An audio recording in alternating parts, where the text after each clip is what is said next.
وانا بقول لصاحب الجدع اهو الموقع الكلام ده يسمع لي السقف.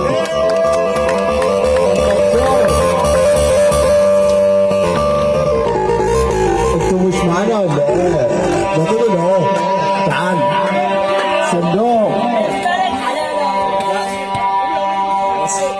تعال ايه؟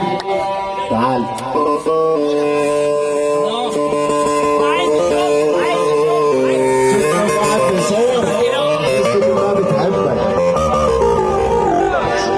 هي بالحب، هي بالحب. انا عايز بخيالك عشان هم شويه دول، هم شويه دول. انت هتطلع ترند النهارده، انت هتطلع ترند.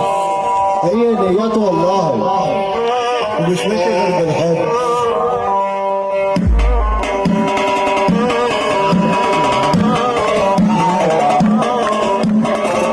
عايزك تقول كل اللي عندك.